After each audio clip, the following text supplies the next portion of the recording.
The heavyweight champion of the world, Muhammad Ali, in the wake of his stunning victory over George Foreman on Tuesday night past in Zaire. And Muhammad, the first question has to be, cutting through all the speculation, what are you going to do now? Will you fight again? If so, against whom? Or will you retire? Yes, Howard, I've made mention that I would like to retire. And I've been thinking about it. My title was taken a couple of times without being defeated in the ring. And just to give it right back like that, I don't think would be fair to my fans, nor the boxer, nor myself. So I think I'm going to hang around and haunt the game a little while and hold my title for a while, take on all challenges, but I must have at least a 4 or 5 month rest. Well, what does that mean? Will your next opponent be George Foreman or Joe Frazier? Try to be definite. Well, it's up to my managers. Herbert Muhammad, he's negotiating now with people who represent Frazier and Foreman, and a few more people, too. As you know, I don't duck nobody.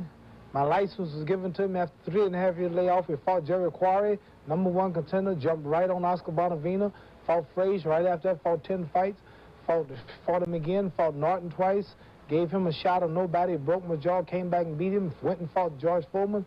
So we don't have to make no commitments, so we're not ducking, we don't have to prove nothing. I think I deserve a chance to rest for a few months before we make an announcement. And when we do, it will be one that the public will be satisfied with. Well, I think you're right about that. You do deserve that rest, champ. But quite frankly, have you been offered a $10 million personal guarantee by either the governments of Kuwait or Iran? No, I cannot mention no countries. Why not? I cannot mention the countries because I told the promoters of those countries that I wouldn't. And so that's that. Then just that easy. And I don't have to explain nothing. I proved that I'm the greatest fighter of all times. And you don't see a scratch on my face. I just fought your big, bad, powerful George Foreman. I'm not ducking nobody. And I can set him boast and say, you don't have a man on this earth to prove to be my worth. So I pick him and do him when I want him. And I'm not frightened of nobody. And you know that by now, I'm sure, after seeing the results of that last fight. Okay. I want to take you back in relationship to the fight against Foreman. I want to take you back to March 8, 1971, Madison Square Garden, the 8th round. Look at this footage. You're playing that game against the ropes, and Joe Frazier is trying to belabor you. After that first fight, Muhammad, remember you told me, Howard, I made a mistake. I shouldn't have done that. I was clowning. Yet you used exactly the same tactic against George Foreman, and it worked. How do you explain first your use of the tactic and why it worked against Foreman when it wouldn't against Frazier? Well, #1, I'd say that I was forced to do that because I was off for 3.5 years. I was a little stunned, off and on in the fight. He stunned me. I was forced from there, and this is what happened. I figured if he got me on the ropes and he threw some stuff that was a little too powerful, if he was better than I thought he was, I would have gotten off the ropes. But I didn't have to do that because I was right. He didn't hit that hard, and he wasn't that accurate in his punching, and he throws everything without pacing himself, and he burned himself out. This is what I let him do. With the Frazier fight, I moved for the first few rounds, you notice, and there was the later rounds where I had to go to the rope because I couldn't do no better and I was tired, and I was hoping he would punch himself out, but he didn't. So those were 2 different incidents and for different reasons.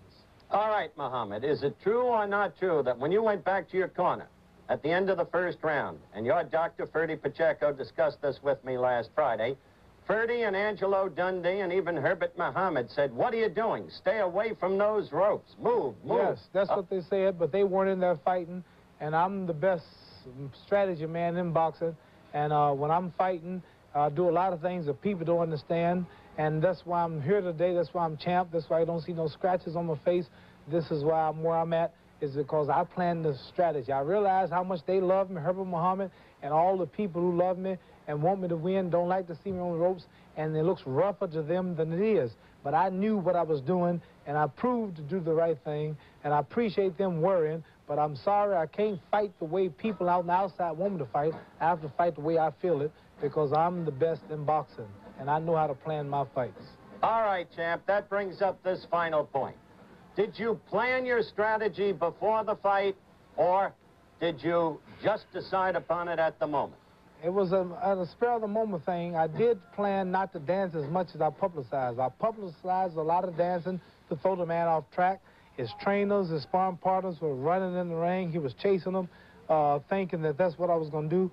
I figured I could dance, but this man stood up straight. A low man like George Chuvalo and Frazier who ducks, you can dance and punch at them. They're there. But this man stood up straight, and if you dance, you just be dancing and not hitting nothing because he don't come in and give you nothing. So my strategy was to dance and not to dance. And I was going to do what I had to, and I didn't have to do much dancing. Champ, one final question, and this is it. I think everybody in America now believes. You made believers out of all of us because even I picked against you. I thought George would beat you. Right. And I think you've got a whole new cult of followers in this country because of the brilliance of your victory. At the same time, there are always those who don't believe and who start reciting the two Liston fights and say something in this fight looked funny to them because Foreman did so badly. What's your response? I predicted that would be the excuse. I figured the excuse might be, well, it's 4 o'clock in the morning and he was too tired. The Ali Boumaier chants in Africa was dominant for me, and he was frightened, thinking that if he lost, he'd get beat up or assassinated, or probably I did something crooked. So I knew it'd be some excuse. When I win, it's always an excuse, especially a big upset like that. I upset so many people who said I didn't have a chance, so many experts, so many critics. If I got caught in the corner, I just defied the world. So I expect this. But tell them all, look at the fight films, hurry up and show these films to the public, and let them see that not only did I knock this man out, but I outclassed him, outpunched him, I hit him in wheel, and the man took a terrible scientific beating before I knocked him out. No tricks, no short counts, no loose ropes. And the man just took a supremely superior whipping, and he will never whoop me. No man alive will whoop me as long as I'm in shape. All right, you made it work. You backed it up. I want to thank you very much for spending this time with us. The folks on Monday Night Football, I'm sure, were interested very, very much so. By the way, make your prediction. Who's winning the game tonight?